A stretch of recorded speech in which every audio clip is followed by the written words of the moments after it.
dead in the eyes, and Fnatic throws out the flag and says, come pick it up. Gauntlet's been thrown. 2v2. Spicy from Astralis. Empowered to go down towards and keep pushing in. Misfits though, they flip up the script. They go top side. Can Chachi get out? Gonna make this happen. Chachi is ignited, charged away from First Blood. Over to Irrelevant. Anything but. Hey, well, what's the cross map? Xerxes now sat down towards bot side again. We said this is where Astralis really wanted to put their resources down towards. It is a kill onto Chachi. It is a kill. Of course, Irrelevant picks that one up. But the question is actually, how much is this actually worth? You're still down 20 CS in the 2v2. You're being forced off of waves. You're being forced into a bad situation. Here we go. They're managing to get the Ignite down. Mercer looking to be sacrificed to Kobe. The glorious execution needs one more attack. But Xerxes is the one that picks it up. Again, while you have like the eye-canning and setup from Astralis. Jonghoon and Xerxes don't seem to be done though. It'll be a 2v3 in the river. Smite fight comes through, but here's a Talia. Weaver's Wall to try and turn this one around. Making this now a 4v3 over the wall. Goes Mercer trying to get the Dayor. Shockwave used. Dayor got nowhere to go. And the clockwork winds down. Dayor is completely cut off at the pass. And VTO, so much to say about this player who had a wonderful spring LEC, has been starting to regain some of that form, and getting involved again is important for this Misfits team. We're actually fairly even after all things are said and done, though we'll have to see again what happens to the spot lane matchup. Do you want to keep putting a finger towards that? Well, the gold is fairly even. Worried about this 2v2. Exactly, and this is really to highlight the fact that both these teams have had great turnarounds over recent weeks. It's Irrelevant. Out of nowhere, it's a solo kill. Who needs graphics? Well, okay, put up the Misfit graphics again. There you go. Reminded people. Yeah, well, okay, I was half joking about this. Like when you put it up, like wow, it's like you've summoned the solo kill. But, I mean, we do know that's a wall available, so this will be very risky to truly defend this. Looks like Neon will get every blade here as Berlin. Very pleased to see Shelly get a charge on in. Got some demolitionists in the house. 2v2s being important. Early bot lane wave control being important. Have to see whether these now latent stats passively affecting Astralis will come into play. It appears now available for pretty much everyone on the board. You know we're talking about those team fights. Round one. It's brewing here. Can they make it happen? Chachi on the side nearly. Mega Nub will be shoved forwards and into the wall afterwards with a heroic charge. He's knocked up and knocked down. Chachi out. Glacial Prison afterwards, and Xerxes now has to back out best he can. Member down. Misfits managed to have the Herald reset on them, but should be able to secure this, and the Xerxes felt the need to go in, will instead retreat to his Krugs, and Misfits right now feel in command with a few thousand gold to their name. And I know that Mini-Gnar is a little more squishy than they used to be, but I have to feel... Oh, gosh. The Pike is about to find his end, or find himself on the end of a Zenith Blade, but actually Kobe forced a flash out of Mercer, but now Kobe out of mana. The Blood Rush isn't going to matter. Zanzara knocks him down, and the stacks are down for the count. Astralis, it feels like they're miscalculating. I do agree that flanking a Talia around that Herald is probably the angle you're looking for, right? But if there's a Chachi, doesn't have a Mega Nub bar, doesn't use the flash. In they come with the second Herald, ready to try and make sure this happens. They're going to keep charging forward. Picks. Irrelevant forcing a flash away from Jonghoon potentially. He's got nowhere to go though, and just gets knocked straight down. No chance to use the summoner until a little too late. Second charge comes through. Weaver's Wall afterwards to prevent any easy defense. Man down, 2 towers down, and Misfits on a roll. A player of Zanzara's caliber on his favored champions. Astralis are at least able to get themselves a bit of a cross map. Of course, objective bounties not going to be enabled because they have themselves a couple of dragons. That kind of adds into that equation. They're not getting extra gold funneled into all of their entries. What can Xerxes do here? He's got to keep his verdict. Misses though, and now actually Misfits a little bit pinned in place. Neon throws down. The spell shoveled into the wall is stunned. Zanzara, can they trade this one out? There's just not enough damage quite yet, and now the rest of Misfits are here and looking to fight. Kobe stunned, has to cleanse Flash, and he's in trouble stalling the side of Chachi. Taken out by a Ricochet, and it's going to be a bounce house that Neon is winning. A shutdown though on Zanzara is something, but can they sit down? The Sivir will get it, and Astralis still playing this one up best they can. Irrelevant and VTO are still going to try and punish, though they are not done here. They refuse to lose, and Xerxes will be stopwatched away from killing off the Talia. Double to the mid laner of Misfits. And you know what? As soon as we saw that approach the Dragon, I was getting a little bit worried. I thought that Misfits, even with their vision, had allowed Astralis into a very dangerous area, but the items are through, and they managed to protect that Sivir. Neon goes down in the fight, but not before doing so much damage with those ricochets going back and forth, and Misfits retain control of this game. They pick themselves up there first. Honestly, with the Sivir now at 2 items, nearly 3, you get very worried. Let's see with this brief pocket of vision, Astralis might be able to find a pick. They're going to try and get this one down. There's surely a shutdown coming through, death from below. Jonghoon cashes in. Okay, all right, that's important. It's extra gold on the table. Of course, a reminder, this game is so important for both of these teams. Moments like that, lapses in concentration, can mean so much, but Misfits on the hunt with the Civet. They will not let that kill go unpunished. Astralis in a 4v3 must fight somehow, some way, teleporting in, trying to survive, but already Dayor taken so low. Falls down for final ricochet. Chachi is here, but Jonghoon will burn down to irrelevant. Again, that name feels more and more like a complete joke as Chachi is wounded away with the wall. May have a hop, may have a hope, but not enough quite yet. Meganar is just not enough. He falls down. VT on a killing spree. Finds something. He's got no blast cone, no ultimate, no flash. He's just going to stand here, unfortunately, and watch as the Baron falls down. Over the wall goes irrelevant. This Sejuani has done nothing but go forwards. A rampaging Freljordian warrior doing so. As stated, they are letting. I'm so glad we're providing peak entertainment for your role. Thank you, thank you. Can we get like an LEC soundboard? Can we do that? Like crowd soundboard. I would definitely buy that. Yeah, Deborah, if we get back on that, that'd be great. Talk to us about it in the break. Well, the siege continues right now, and they're going to see whether VTO having gone golden here will be just about fine. Teleport coming through to get back from the side lane from Dayor. Knocked back away is the near Meganar. You can hear what the crowd wants. Yeah, the crowd see whether they'll allow it in. It seems like Irrelevant feels the need. Dayor has to whack away. On comes the Whirling Death, but still Kobe yet to cash in. Zanzara murders out the pike. Finally catches in, does Kobe. But I think it might be a little too late into this game. Primary engage tools down, nor do they have the solar flare. Question is, do they actually care? Absolutely not. Threat of those wallets, threat of just walking menacingly.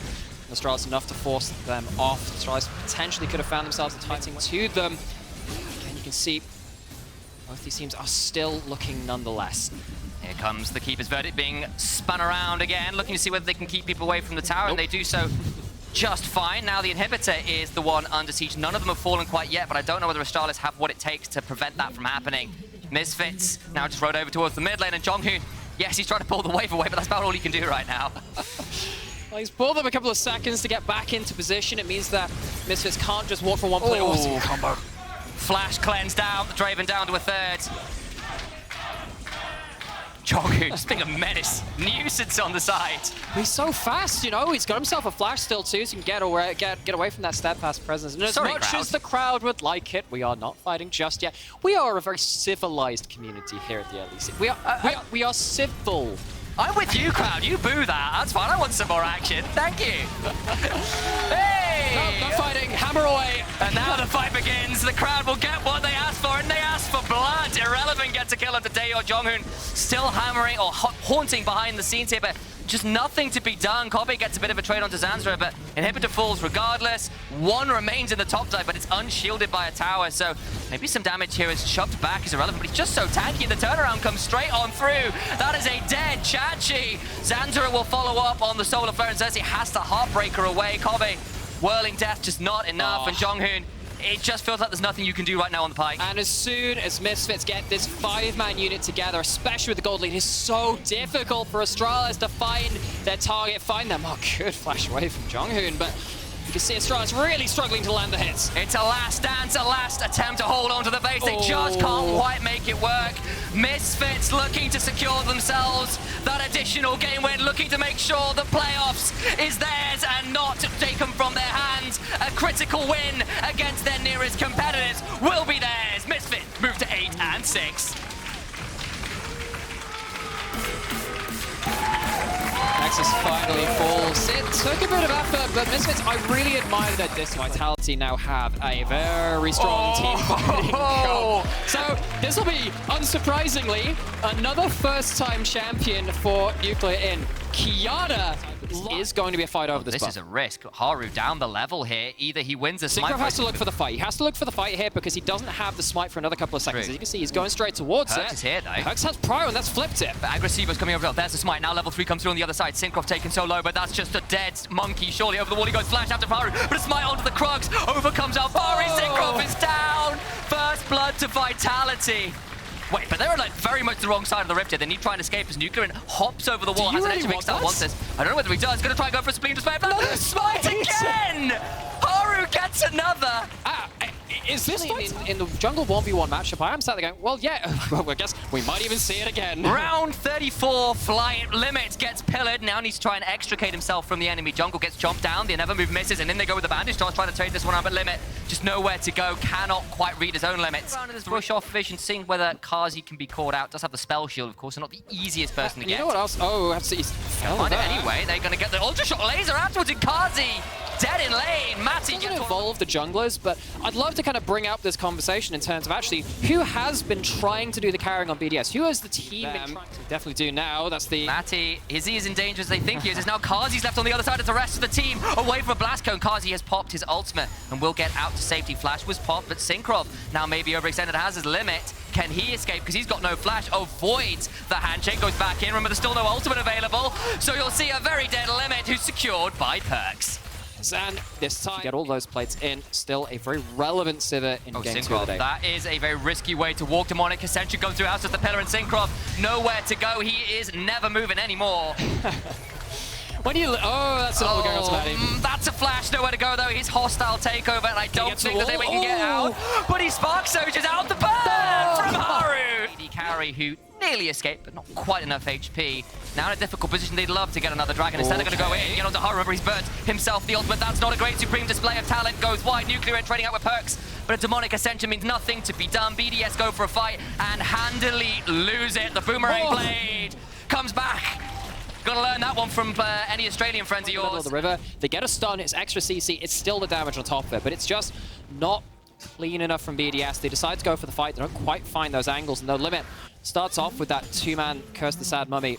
It's just involved absolutely everything on this map from that early invade. Now Nuclear Ant and Synkrov in danger again as Haru lands the pillar, trying to chase down on this Wukong. Gonna get away for now, but I don't know how far he can run. Rooted, hand shook, and I don't think you want that deal. Perks on a killing spree. Oh, Synkrov has been bullied so hard this game, and Synkrov has been one of those players we have looked to on BDS, particularly after his individual performances from Spring. This guy has really struggled. Trying to get it onto the right targets is going to be so hard. And, you know, we've yet to see Aggressivo find a teleport or a flank, really, at this point. Not really seen a 5v5, and Vitality have just been... these walls are dying. I think Charlie sometimes just did that anyway, in fairness. Yes, that was definitely something which happened. But in this game, if Tower for BDS, a needed victory. God. Okay, but with someone like an Amumu, it is very difficult to survive your warding trips. If you're someone like a Rakan, it's very much easier, right? Because you're very mobile. Even someone like a Pyke, right? When you're playing around this Amumu, you can see that Limit has struggled somewhat to gain big control of the vision. But in this game, see what happens around this top side. Oh, that was not the best proto build I've ever seen. Aggressivo will throw down a slicing Maelstrom, but he gets a stun onto 3 and still falls. Haru gets that kill, and BDS are scrambling as they won't even get a third charge from Shelly here. The old shock lens doesn't put it down. In she goes, destroys the turret, and Vitality are continuing to play. How far will they go? Nuclear taken down. It's 2 already, 3 already, and all the while Alfari flashes out, and the Matty tries to trade this out. A Zeri moment maybe incoming, but as their Visions of Empire secures it, Kazi gets a triple, the inhibitor. Wave clear and just able to run down even the extended range carry of that Zeri. So even Matty at those items couldn't really achieve what he wanted to. Nuclear in, trying to do something around this dragon, but really not in the safe spot. The pillar from Haru, just phenomenal. The Empress of Inkstyle taken straight. Had so little impact on this game. It is so difficult when you get put behind as a mid-jungle very early. Vitality have looked at that champion and said, how do we make this Kiana not have an impact on the game? And Nuclear has had to really just sit and abide by what Haru and Perks wanted to do. Got to feel a little bit put bad for BDS mid lane. I think it's a unique pick. It's another unique pick for him. Potentially had some great calls in the wombo, but Vitality just not let BDS get to that point. We actually haven't seen a point where all of these ultimates can be layered. No, I mean, you're looking at the mid jungle of BDS. It's 0-5, 0-3, 0-4. On the other side... The way to close out this win feels oh so likely. Really does feel like it's on BDS to find a crazy wombo, but I don't know if they're going to be allowed it. It's a Hail Mary. They need to find something in this choke point if they can. Limit throws down the Curse of the Sad Mummy, but he's sent straight back to the pyramid. Dead the mummy is. Yeah. Send him back in a coffin. It's back into that pyramid, and again, like that was like the one time I've seen potential for Vitality to actually get womboed. They were all stood in the same spot, but BDS were already on the retreat. They couldn't get to that point. The Vision's been starved out, and they have to now advance into enemy territory. The Baron's been started, Perks demonically ascends, and there is nowhere to go. Demon Flare still yet to be used. A rampage for Perks. That will be a supreme display of talent, but it's just not enough. Nowhere near the damage. Kazi has got like 20 kills to 2. Vitality dismantle BDS. Vitality, it has been an absolute display from them themselves. It really wasn't in question. They started off strongly. They're going to run down with 5 people through the topside inhibitor, go to 9 and 5, put the pressure onto Rogue later into the day, into their last games, see if they can keep pace. From a team that struggled to find synergy, dropped out in playoffs in spring, to one of the most dominant teams in Europe right now, Vitality are on the up and up. Eyes on playoffs, eyes potentially on Worlds. Taking their time to finish off the Nexus, but it is going to handle the same Vitality. Just about save Labrov by taking down the Nexus, save those stats, and you can do something in a mid-jungle 2v2, but against a Wukong and Akali, that seems very, very dangerous, and the Narsa being self-sufficient too. I do feel like Razork has limited options. You're hoping that you can just damage. So, Infernal Dragon, just like all the other dragons, one of the hallmarks of 12-14, does more for you now. It used to be 4% bonus attack damage and ability power. It's gone up to 6%. That's matching what it used to be in some previous seasons. Of course, they're very, very important in these more than just 1v1 fights. Gilly's still in the area, though. How much support has he really got here? Not maybe as much as he was hoping, as Subjugate's been popped, but the Call of the Forge God now coming through. Wonder gets a knock-up onto Gillius, who's ignited, now flashing away. Flash forward from Wonder, who really wants it, but now the turnaround. Not bad with the cyclone, but a first blood from Hylissang, aggressively flashing forward for it. But all the while, Search into the backside, exhausted. Can't quite perfect. Yes, doesn't get it with the 5-point strike either. He's back into the Shroud, but I don't know whether it's going to be enough. Trying, but not enough. Megadar into the wall from Genax, but cannot secure it. SK are thwarted at every turn. 3-0 to better individual value, so Fnatic going to have that value under pocket as well. And now, we asked the question a little earlier. SK, we want to see them get some easy. Herald going to give it even more gold into Upset, was already fairly affluent before that point, gets themselves to over 1,000 gold ahead. About it, chances are you're going to lose yourself something like a mid lane out of turret. That means that it's much harder to approach these fights. SK, such an important fight for them. Teleport's there. They're going to try and secure it. It's now gone through onto the Trundle. The root comes through, but no real kills come through. Flash forward from Razor with the jump onto Jezu, who's having to run away. The Sivir is out, but one on the other side. Janus gets a stun, but cannot get a kill. Certes exhausted, but shoved away with that massive Emperor's Divide. 2 back to Fnatic, and there is just nothing SK can do. It is a demolition at Double Rift Herald. SK, so maybe we'll wait for that one a little moment. He has himself items. A crown makes it much harder to burst him out at the start of the fight. What can SK do against these carries which are coming online? Gilius has to back out again. He's on 20% HP, being subjugated already. Genax hops away, but I don't know whether the Emperor's going to allow him to go any further. The Blast Cone gets him out to safety for now, but a command attack and a shuffle will ensure that Humanoid gets a kill onto Genax. The Sands shift, the Sands take down a Genax. Gilius left alone, and Hilly feeling bloodthirsty. Bloodthirsty supports, you love to see it. Wonder on a killing spree, but let's be real, that's Hylissang with all the work. Yeah, bringing back some good old supportal combat. Fnatic get that soul point up onto it, working for you early. It's not happened. Fnatic showing no mercy. They're trying again. They're going to make an angle in, but they overcomes Wonder with the Call of the Forge God. Certes knocked up, trying to go down. Hylissang's got a wild growth that gets alive. The living artillery secures a kill, and the artillery continues to rain down. His Alcove gamed his way out of this. Alcove Gaming. Humanoids will be spotted. No! The recall is cancelled. Oh, Genax, no!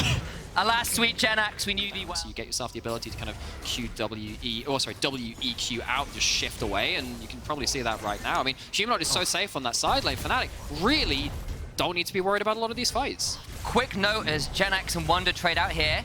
We are on track here for a perfect game from Fnatic.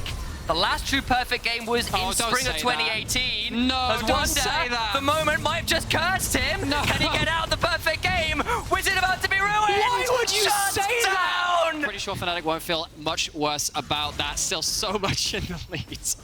Well, SK managed to at least prevent the perfect game. The record still lands. It's been 4 years at this point. He's going to have to wait a little longer as Upset decides he's a bit angry about that. And just split again, they need to pick up some wins, but no time better than to start now. Baron comes through, 20 seconds on Ocean Soul. The perfect game might be Again, SK would have been difficult at even. They are so far behind at this point. They're not even testing themselves. This Dragon, they're going to get themselves an objective bounty on the top side of the map, but it is such a consolation prize. 2 minutes left on that. Fnatic can really turn the screws and choke the remaining life out of SK. And what a sad story for SK, because in spring they were obviously 2-7 in the first round robin. They ended up recovering to a respectable finish. They ended up taking games off of a lot of our top teams in the LEC in that split. But now we thought we could see the same from them. They were improved by 1 on the first round robin. They went, 3-6, and it was like, wow, okay, cool. Maybe they can do something with this. And they've not really managed to keep up that innovation, that momentum. Upset. The Bio Arcane Barrage of the Living Artillery takes Gilius down to 10% HP. Gen X has to recall as this Kog'Maw just unleashes on the enemy jungler. That's gonna be such a difficult position to be in. What can they do? Can they break this team? 24.5 minutes on the clock, and Fnatic are done waiting. They want this game right now. They want it right here, and SK, the playoff stream is looking like a bit of a wish and nothing more as Fnatic prove why they have made playoffs so many times throughout the years. They're on track. The recovery continues. 2 in a row for the boys in orange. Fnatic starting to show signs of life again. Maybe, another engaged tool in the likes of Kaiser wouldn't hurt them, but they are gonna go with the Lulu. I think it makes the most sense next to the Zeri, either Yumi or Lulu. Yumi's been banned away. Lulu is the second best champion next to the Zeri. And honestly, putting so many resources in this game, having the Gwen, scaling to the late game, making sure you get as much gold onto that champion as fast as possible to try and carry later on in the team fights. And so far, it's going pretty well for him. I mean, exceptional start. I have asked our observers just to check whether or not a bad trade or something happened very early, because we weren't watching top, and Armod is being jumped in right now. First blood secured. Comp's going to be a little bit late. True Shot Barrage is on cooldown. He's just making it past the inner turret in mid. The Weaver's Wall comes out from Niski, locking up. Rogue Unforgiven gets 1 for Mad Lions. That's a secure on the Herald, and Trimby jumps in, dashes right back out, and Rogue are being wrecked. But will the re-engage help out? Unforgiven is firing out those bursts of fire over and over. 2 kills to Mad Lions, 1 for Rogue, but the Herald was secured, picked up on Treatment Rakan. Yeah, they're not going to commit for it though. Neither mid nor bottom lane is making that move. They'll concede the Dragon. Whatsoever. You see how far behind Kaiser goes, but they've seen that he's back in. Unforgiven is all alone. Oh, knocked up into the air, charmed in place, and Unforgiven will get taken out. Trimby, very happy to see his influence in the early game. Definitely helping Rogue pull ahead. That's a good charm onto Alyoye. He's tanking up a couple turret shots. They turn their attention back to the first tower. Unforgiven, dashing over the wall, chunked down. Exhaust comes out below 100 HP. Manages to make it to the tower. The burn may not kill him. True Shot Barrage is sidestepped. How good are your dancing feet? Unforgiven. He's got that Cyclone available. There's been 3 or 2 members mid this entire game. Larson. Oh, the seismic shove into the Pillar of Ice, but the quickness fired out from Trimby. That's buying so much time. Double stack on the Cyclone will allow Larson to take down his nemesis. Rogue, now they're also playing around this pressure. They're going to shove down top. This will be the first tower secured. No reply from Mad Lions, Trouble. Look on the map though, there's 3 members of Rogue towards the top side of the map. They want to get that second tier 2, unlocking the whole top quadrant of the jungle for Rogue. Maybe even trying to pick a fight with Armut. They are indeed. Armut's being jumped on. No prison, not going to do anything. Kill dark and difficult to cross unless you want to face check. And that's going to be such a tough situation to come back from if you are Mad Lions. But it's a lot of information to work with, and for Mad Lions, this is now the patience game. You have to try stall, try pick up items. That is not done yet. Continues to step forward. This tower is very, very low. Mystic Shot followed up. Cyclone comes in, flash away from Unforgiven. The tower's finally focused down, and Niski steps forward. Weaver's Wall is available to him as the teleport's coming in from Odo down south. Correction, Armut. Armut's coming in from below. Nobody's died just yet, and Armut is now the focus. Will be able to dash over the wall in Mad Lions jungle earlier. Allows him to push relatively safely. It allows the Dragon to be secured uncontested. Who overextends from Mad to fight for vision and then punish them. I mean, Rogue just exquisitely controlling the jungle. Take a look at the itemization in the bottom. Plus 1,500 gold top, 1,900 in the jungle, 1,600 in the mid lane. It's just significant advantages Even the for support everybody. is The tower is the Womb at this point, and Mad definitely do not want Baron on the side of Rogue because they already have 3 lanes that are bleeding towards them on the map right now. They're not going to have a TP to join. Trimby is in a little bit of trouble, has been able to run for a while. Exhaust is thrown out. Trimby caught by the prison, is going to be forced to flash over the wall. The dash comes forward, and Niski gets the kill. Remember, Trouble just talked about it. They're late. Rogue are not going to arrive in time. Baron is being burned down. 4,000 hit points. It's gone. It's gone. Mad Lions have secured the Baron. True Shot Barrage made it very, very close. Can Rogue find any kills on the way out? Odo on their steps for the Cyclone is knocking up the Mad Lions. Odo's chucking out the needles and snipping his way. Comp Arcane shifts over the wall, and there is so much damage. 2 members of the Mad Lions are down already, and Unforgiven will be the 3rd. Lawson Spirit rushes forward as Kaiser is running for his life. Mad get Baron, but get decimated in the fight. and Rogue were trying to find a way to force Mad to fight as Malrung will seal the deal with an ace, and Mad gave it to them, Trevor. Rogue right now are 10,000 gold in the lead. They have so many more items, so much more damage in their inventories, and Mad gave them the team fight that they so longed for. It was the make or break play for the Mad Lions. Gamble it all on the Baron, and they got punished. But frankly speaking, Rogue smashed from the early game. And after a troublesome week 6, turn their attention to the #1 seed. They beat Mad Lions in week 1. Rogue beat Mad Lions in week 7. And the 2-0 head-to-head could Now that you have a CV on the bot side of the map.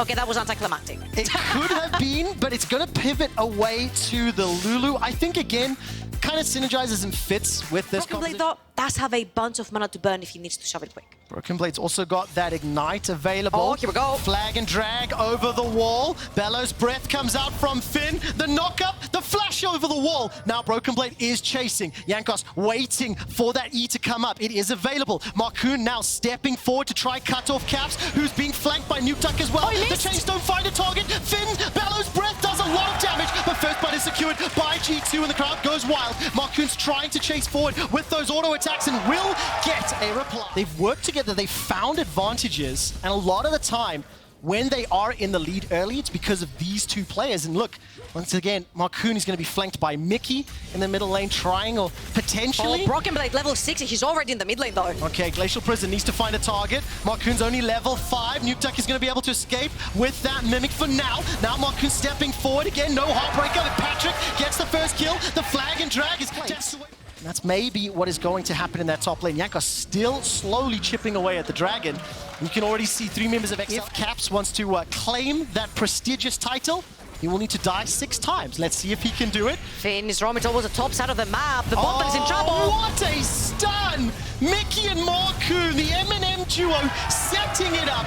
Heartbreaker will secure the kill onto Targetmaster's Broken Blade. Will be flanked by Caps. That's a hijacked Ornn ultimate, knocked backwards, sending XL flying. Here comes Marcoon for the re-engage as Jankos flags, drags, and cataclysms his way into Marcoon's face. Another kill secured. This time it's Nuke Duck that picks it up as Flacket gets the first for G2 in the fight. It's not done yet as Caps and Flacket trying to hold off the siege. The tower is being chunked out as Shelly's been summoned. Ooh. And Marcoon continues the chase. Flash forward into Ethereal Chains will root up 1. Cap survives thanks to the Lulu shield, but not much longer. Marcoon 3-0 power to contend Oh with. no, Nuke Duck though uses W. He doesn't have R available. He will be mobile for a little bit. He will indeed. Caps has been able to at least hijack the ult team. That's the passive from Nuke Duck, and it should be an easy secure. Caps will be able to pick that one up. Very so Nuke Duck nice. punished. Very nice punish right there by the mid-jungle duo. Again, the reason they were able to beat XL last time was through Caps and Jankos shutting down Nuke Duck. But I don't think Nuke Duck is the guy you need to worry about. No, you don't. Marcoon's going to go forward, targeting Targamas, pulled backwards as Patrick is tanking up the tower. They're not going to be able to find the Jankos? kill thanks to to that wild growth. Cataclysm is available. Jankos flags, drags, and dunks down onto Patrick. He's already used that apotheosis, and that's one more for G2. Marcoon is the next target as Flacket takes down Mickey, and Marcoon may not be able to escape. Shut down. G2 right back in it. Over-aggression from XL, instant punish from G2, and Berlin is going mad. G2 really needs this if they want to pull this back. Only 800 gold deficit, that's going to be their second Dragon as well. And some kills are going the right way to the carries. One for Caps, shut down onto Nuke Duck. Two for Flacket onto that CV that wants this 2-3. LeBlanc was B1'd. Oh, that means there's a lot of pressure to step up and find those picks. Caps is now under some level of pressure here. We'll be able to look for those chains. Nukta stepping forward. The Heartbreaker comes out, and there should be a kill secure. Caps down to 200 hit points, and on the mini-map, no one else really available. This will be hugely impactful. Marcoon's going to drop Rift TLT on the middle lane. Finn is already here. Broken Blade's going to teleport to that inner turret, and what Two are gonna pile up on top of that member and kill them before Taric ultimate takes turn. And the moment that engage comes down, follow Caps and Flacket's HP bars. XL need to take them down. The Dazzle finds the root, the flag, and the drag from Jankos does wonders. The Cosmic Radiance will buy some time as Jankos is forced to flash defensively. Nobody's died just yet, and the prison will whiff. Caps is stepping forward. He's got the Heartbreaker available to him. The chains will whiff, and Mickey is able to escape. Now Finn, the next target, stashing forward. Caps will be able to find one. It's Flacket that actually gets the last hit, and now Marcoon's the target. Another for Flacket, a third for Flacket, and it's G2 that destroy XL. And he was getting the items, and now that he has three beefy members standing in front of him, he was untouched and cleans up and stay alive for a few more seconds. Keep your eyes on these two stopwatches. Three. Jankos gets one for himself. And G2 are mostly where Caps is at this point. When they put Caps on the sideline, specifically when he doesn't have his flash available, we've seen Jankos shadowing him through the map, making sure that another 5v5 setup. Gigantic initiation tools available for both. Cosmic Radiance still available for Caps. Cataclysm is flashed away from by Mickey, and that's at least the hijacked Cosmic used. Broken Blade split off from the rest of the team. Finn will get that knock up. Call of the Forge God will whiff and not find further. The re-engage coming from G2 will be thwarted by the Cosmic Radiance. XL need to get the damage down, but they can't do it. They can't touch Flacket. They cannot find the bot laner. 1, 2, 3, 4 kills secured already, and Jankos is trying to hunt down Nukeduck. It may just be a matter of time. Oh, Dargamon's gonna flash forward for these, working for G2. The crowd in Berlin are going ballistic. Another excellent team fight. I need to keep track on. Broken Blade stepping forward. Glacial Prison is available to him. If we get a moment's left, I want to see how much damage Flacket has been able to deal throughout the course of this game. Finn, by the way, is trying to get something in the bottom lane, but he needs to be with his team to defend. Finn is your go button. If you're XL, you cannot have your own in the front line because G2 are just going to walk in. There is nobody that poses a threat of engage to G2 if Owen is not there. 5 for Flacket right now.